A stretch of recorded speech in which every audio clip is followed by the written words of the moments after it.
Hello friends, welcome back to the YouTube channel dictation club. आज का dictation आनंद मासिक पत्रिका अंक 32 से लिया गया है, जो कि अलग अलग स्पीड में आपको मिल जाएगा। अगर आपको इसकी पीडीएफ अलग से चाहिए तो आप नीचे डिस्क्रिप्शन बॉक्स से टेलीग्राम चैनल ज्वाइन कर सकते हैं, जहां भविष्य में आने वाले डिक्टेशंस की लिंक डाल दी जाती है। साथ ही चैनल में आपको अन्य प्लेलिस्ट मिल जाएगी, जिसकी लिंक आपको डिस्क्रिप्शन बॉक्स में मिल जाएगी, जैसे रामधारी गुप्ता खंड 1, रामधारी गुप्ता खंड 2, न्यूज़पेपर डिक्टेशन, आनंद मासिक पत्रिका के विभिन्न अंक, जो कि अभी कुछ अंक कंप्लीट हो चुके हैं।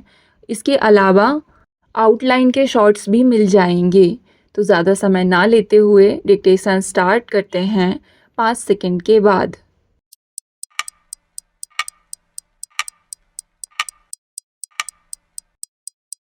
स्टार्ट। महोदय, पंजाब, हरियाणा, दिल्ली, उत्तर प्रदेश तथा अन्य राज्यों में जहां स्वतंत्रता सेनानियों को 1500 से 2000 रुपए की सम्मान राशि दी जाती है, वहां हिमाचल में यह राशि मात्र 500 रुपए ही है। पंजाब में स्वतंत्रता सेनानियों के मामलों की देखरेख के लिए एक अलग विभाग है, लेकिन हिमाचल में स्वतंत्रता सेनानी कल्याण बोर्ड का जनसंपर्क कार्यालय भी बंद कर दिया गया है। सचिवालय में कल्याण बोर्ड का जो कार्यालय था, वह भी लगभग बंद सा है। समारोहों व कार्यालयों में स्वतंत्रता सेनानियों को जो सम्मान उन्हें मिलता था, वह भी बंद कर दिया गया है। हिमाचल भवन, दिल्ली तथा सरकारी विश्राम गृहों में आवास की सुविधा मिलने में कठिनाई आने लगी है। राज्य परिवहन तथा निजी परिवहन में उन्हें जो प्राथमिकता मिलती थी, वह भी लगभग बंद हो गई है। सरकारी अस्पतालों में वांछित उपचार सुविधा न मिल पाने तथा अभद्र व्यवहार किए जाने के कारण उन्हें प्राइवेट अस्पतालों की शरण में जाने को विवश होना पड़ा है। इस संबंध में आने वाले खर्च को वहन करना उनके लिए अत्यंत कठिन है। उनकी पुत्रियों तथा पौत्रियों के विवाह के लिए जो अनुदान मिलता था, वह अब समय पर नहीं मिलता और इसमें भी पक्षपात किया जाने लगा है। स्वतंत्रता सेनानियों के आश्रितों के लिए प्रशिक्षण संस्थानों तथा नौकरियों में 2% आरक्षण कागजों पर ही है। मुख्यमंत्री के कार्यकाल में उनकी अध्यक्षता में गठित कल्याण बोर्ड व उसके अंतर्गत गठित उप समिति द्वारा लिए गए निर्णय पता नहीं किस मिसिल में दबे हुए हैं। इन स्वतंत्रता सेनानियों को सरकार तथा समाज द्वारा जो सम्मान, पेंशन तथा अन्य कुछ सुविधाएं प्रदान की जा रही हैं, वह इन पर कोई एहसान नहीं, बल्कि यह तो इनके त्याग व बलिदान के प्रति हमारी कृतज्ञता का प्रदर्शन है। आज हमारे सांसद व विधायक अपने वेतन, भत्ते, पेंशन बढ़ाने के लिए तो निर्विरोध विधेयक पास कर देते हैं, लेकिन उन्हें अपने जीवन की संध्या पर पहुँचे हुए कुछ हजार स्वतंत्रता सेनानियों के बारे में सोचने का समय ही नहीं है। यह दुख की बात है कि हिमाचल सरकार अपनी मुट्ठी भर स्वतंत्रता सेनानियों को एक अन्य राज्यों की तरह सम्मान राशि व सुविधाएं प्रदान नहीं कर रही है। आशा है कि मुख्यमंत्री अब राजनीतिक स्थिरता प्राप्त करने के उपरांत इस ओर ध्यान देकर ऐसी व्यवस्था करेंगे जिनसे ये जिंदा शहीद सम्मानपूर्वक आराम से अपना शेष जीवन बिता सकें।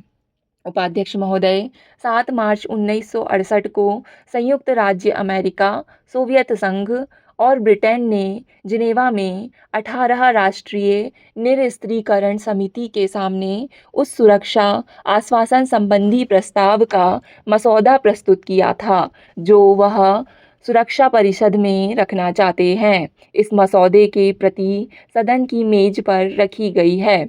इस प्रस्ताव के समर्थक अपनी अपनी ओर से एक पक्षीय घोषणा करने को तैयार हैं कि किसी गैर परमाणु राष्ट्र पर, जो कि परमाणु आयुधों के विस्तार को रोकने की संधि में सम्मिलित है, परमाणु हथियारों के आक्रमण होने की हर संभव रूप में आशंका है, तो वे संयुक्त राष्ट्र के घोषणा पत्र के अनुसार सुरक्षा परिषद द्वारा सहायता पहुंचाने की तुरंत मांग करेंगे। जब तक सुरक्षा परिषद कोई कार्रवाई न करे, तब तक वे संयुक्त राष्ट्र के घोषणा पत्र के प्रस्तावों के अनुसार आत्मरक्षा के लिए अकेले या मिलकर कार्रवाई करने के अधिकार की पुनः घोषणा करेंगे। निरस्त्रीकरण के बारे में 18 राष्ट्रीय समिति शीघ्र ही परमाणु आयुधों के विस्तार पर रोक संबंधी संधि के मसौदे के बारे में अपने काम की रिपोर्ट महासभा को देगी। संधि के मसौदे को प्रस्तुत करने वाले संयुक्त राज्य अमेरिका और सोवियत संघ ने क्रियाविधि संबंधी 2 मामलों में और संशोधन किए हैं। सुरक्षा संबंधी आश्वासनों सहित संधि का यह मसौदा अब संयुक्त राष्ट्र महासभा के सामने विचार के लिए भेजा जाएगा। ऐसा पता चलता है कि संयुक्त राष्ट्र महासभा अगले मामले पर विचार करने के लिए अगले महीने किसी समय फिर से बैठने वाली है। मैं माननीय सदस्यों के सम्मुख अपनी स्थिति बताने के लिए कुछ छोटी मोटी बातें रखूंगा। स्वाभाविक है कि हम परमाणु हथियारधारी राष्ट्रों ने उन राष्ट्रों के साथ मिलकर जिनके पास परमाणु हथियार नहीं हैं, जो कदम उठाए हैं, उनका स्वागत करते हैं, ताकि संयुक्त राष्ट्र संघ संसार में शांति और कारगर सुरक्षा बनाए रखने के लिए अधिक प्रभावशाली हो सके। सारी मानव जाति की आशाएं आज इसी पर टिकी है। सदस्यों राष्ट्रों पर और विशेष सुरक्षा परिषद के स्थायी सदस्यों पर घोषणा पत्र के अनुसार जो नई जिम्मेदारी आ गई है, उससे उनके लिए संसार में शांति बनाए रखना और आवश्यक हो गया है। यह बात संधि होने पर ही निर्भर नहीं होनी चाहिए। हम हृदय से यह अनुभव करते हैं कि विश्व शांति के हक में इस तरह के सच्चे प्रयत्न से संसार में परमाणु अस्त्रों का प्रसार रुकेगा। उपाध्यक्ष महोदय, हम समझते हैं कि कदम कदम करके बढ़ना अच्छा है और यह भी अनुभव करते हैं कि पूर्ण रूप से आदर्श संधि संभव नहीं है।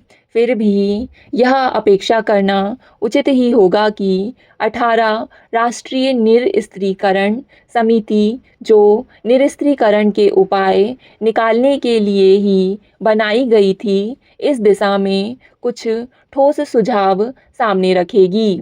भले ही वे मामूली हों, संधि के प्रस्तावित मसौदे से निरस्त्रीकरण को प्रोत्साहन नहीं मिलता और जब तक बड़े बड़े राष्ट्र नए नए परमाणु अस्त्र निकालते रहेंगे और इस पर कोई कार्रवाई नहीं होगी, तब तक विश्व की सुरक्षा की भावना आगे नहीं बढ़ सकेगी। चाहे परमाणु अस्त्र वाले राष्ट्र हों या दूसरे राष्ट्र, जब तक कुछ ना कुछ आत्मसंयम करने वाले उपाय नहीं करेंगे, तब तक निरस्त्रीकरण की प्रगति के लिए कोई सार्थक आधार नहीं मिल सकता। भारत बार बार यह घोषणा कर चुका है कि वह परमाणु बम नहीं बना रहा है और परमाणु ऊर्जा का केवल शांतिपूर्ण उद्देश्य के लिए विकास कर रहा है।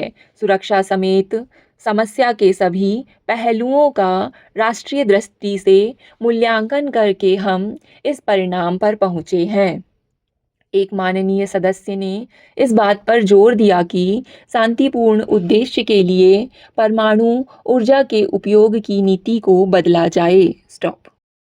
डिक्टेशन पसंद आए तो वीडियो को लाइक तथा चैनल को सब्सक्राइब ज़रूर करें। धन्यवाद।